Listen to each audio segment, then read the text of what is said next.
'ఉగ్రము', 'KGF 1', 'KGF 2' ఈ 3 సినిమాల వల్ల నేను 'ప్రశాంత్ నీల్‌కి' వీరాభిమాని. నాకు చాలా ఇష్టం 'ప్రశాంత్ నీల్' అంటే. 'సలార్' విషయంలో నేను డిసప్పాయింట్ అయ్యా. షీర్ డిసప్పాయింట్‌మెంట్ కాదు. బట్ నా లెవెల్‌కి అంటే నేను ఎక్స్‌పెక్ట్ చేసినటువంటి లెవెల్‌కి 'ప్రశాంత్ నీల్' తీసుకురాలేకపోయాడు ఆ సినిమాని అనిపించింది. ఎందువల్ల అనేది మనకు దీనికి 'డ్రాగన్ గ్లిమ్స్‌కి' రిలేషన్ బట్టి అందుకే ఈ పాయింట్ తీసుకొచ్చా ఇప్పుడు. 'కేజీఎఫ్' ఉంది. 'కేజీఎఫ్‌లో' క్యారెక్టర్ల ఇంట్రడక్షన్ కానీ, ఆ క్యారెక్టర్ యొక్క పరిధి కానీ, వాళ్ళు ఎందుకున్నారు ఈ కథలో అనేదాన్ని కానీ ఫస్ట్ పార్ట్లోనే చాలా క్లియర్ కట్గా చూపిస్తాడు. ట్రైలర్స్లో అక్కడక్కడ కూడా టచ్ చేస్తాడు. సరే, మనం ట్రైలర్స్ చూడకుండానే 'కేజీఎఫ్' హిట్ అయింది కాబట్టి సినిమాలోనే అక్కడక్కడ దాన్ని చూపించుకుంటూ దాని గురించి ఎక్స్ప్లెయిన్ చేసుకుంటూ వెళ్తాడు. హీరో యొక్క క్యారెక్టర్ని స్క్రాచ్ నుంచి ఎట్లా హీరో ఎదిగాడు అనేటువంటి దాన్ని చాలా క్లియర్ కట్గా చూపిస్తాడు. అందువల్ల మనకి ఆ లెవెల్ ఆఫ్ హై వస్తుంది ఆ సినిమా. First point. సెకండ్ది ఏంటంటే, అది 'సలార్‌లో' విపరీతంగా మిస్ అయింది అనిపించింది నాకు. ఫస్ట్ హాఫ్ మొత్తం కూడా హీరో ఒక ఆవేశం వస్తూ ఉంటుంది, వాళ్ళ అమ్మ కంట్రోల్ చేస్తూ ఉంటుంది. ఇది తప్ప ఏముండదు. ఇంటర్వెల్ బ్యాంగ్ ఇక పీక్, ఇక 'ప్రశాంత్ నీల్' లెవెల్లో ఉంటుంది ఇంటర్వెల్ బ్యాంగ్. సెకండ్ హాఫ్లో కూడా ఆ క్యారెక్టర్లు వాటి యొక్క డెప్త్ గురించి ఎక్స్ప్లెయిన్ చేయడానికి సెకండ్ పార్ట్ వరకు వెయిట్ చేయమనే లెవెల్లోనే ఉంది. అసలు ఏంటి ఈ బ్యాక్గ్రౌండ్ ఏంటి, ప్రభాస్ ఇతను ఫ్లాష్ బ్యాక్ వరకు మనకు తెలుసు తప్ప తర్వాత ఏం జరిగిందనేది నేను తెలియాలని నేను చెప్పట్లా. ఈ క్యారెక్టర్స్ యొక్క డెప్త్, దాని సీరియస్నెస్ని సెకండ్ పార్ట్ వరకు లాగడం అనేది సరైనటువంటి స్టోరీ టెల్లింగ్ కాదేమో అనిపించింది. కోర్స్ 'సలార్' పార్ట్ కోసం నేను కూడా వెయిట్ చేస్తున్నా. అదొక మోడల్ మేబీ. అది సెకండ్ పార్ట్ చూసాక నాకు ఫస్ట్ కూడా విపరీతంగా నచ్చొచ్చు, అది వేరే కదా. కానీ ఇక్కడ ఏం చేశాడంటే చాలా తెలివిగా తీసుకున్నటువంటి ఒక కాన్సెప్ట్ని మామూలుగా బంగారం ప్లేస్లో డ్రగ్స్ పట్టుకొచ్చాడు, అంతకంటే ఉంది. కానీ ఆ కాన్సెప్ట్ని ఇక్కడి నుంచి వరల్డ్ బిల్డింగ్ చూపించేశాడు, క్యారెక్టర్స్ ఇంట్రడక్షన్ చూపించేశాడు క్లియర్గా. దానివల్ల ఏమవుద్దంటే థియేటర్కి వెళ్ళేటప్పుడే వీడు వీడు వీడు వీడు వీడు వీడు అనేటువంటి క్లారిటీతో వెళ్తాం. అక్కడ ఆ టైంలో అలాంటి సిచ్యువేషన్లో ఈ డ్రాగన్ కథ ఏంటి, ఈ ఎల్యూజియర్ ల్యూగర్ ఈ కథ ఏంటి, ఇతని యొక్క బ్యాక్గ్రౌండ్ ఎట్లా ఉండబోతుంది, ఈ ఎక్సైట్మెంట్ని డెఫినెట్లీ మనం థియేటర్కి వెళుతూనే బేసిక్ కథ మీద ఒక ఐడియాతో వెళ్తాం.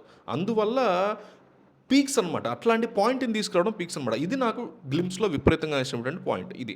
ఇక నచ్చంది ఏంటంటే టూ మచ్ ఆఫ్ డార్క్నెస్. ఇక అదే అఫ్కోర్స్ మన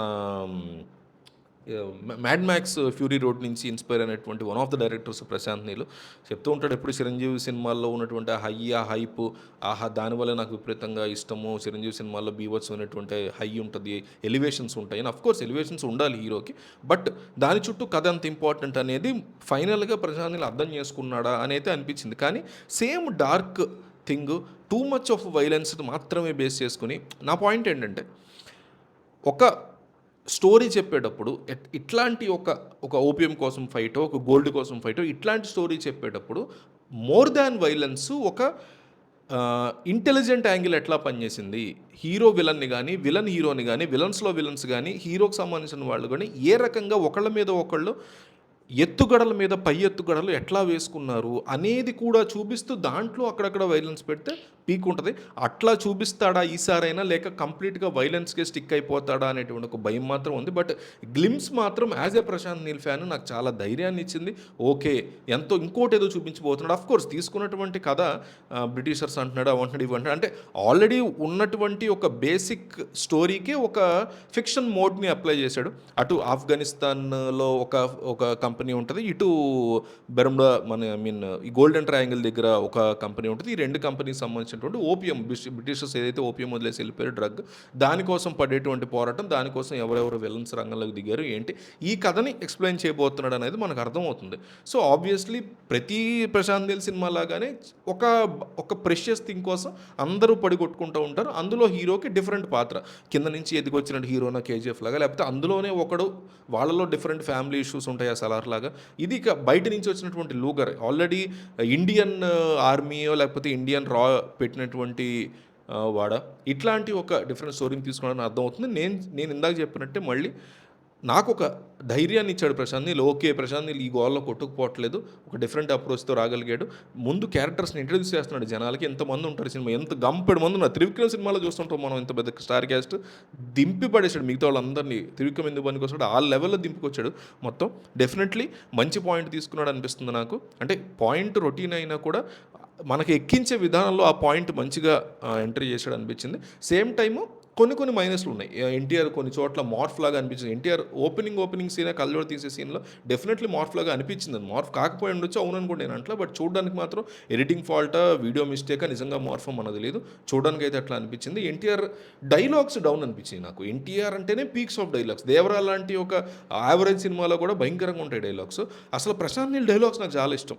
ఆహ్, ఈ మన 'కేజీఎఫ్‌లో' గాని, 'కేజీఎఫ్‌లో' పీక్స్‌లో ఉంటాయి డైలాగ్స్. 'సలార్‌లో' కూడా పీక్స్‌లో ఉంటాయి డైలాగ్స్. అట్లాంటి డైలాగ్స్‌లో వెనకబడ్డారేమో ఇందులో అనిపించింది. మీకు గుర్తుంటే 'సలార్' గ్లిమ్స్ గుర్తుంటే ఒక అడవిలో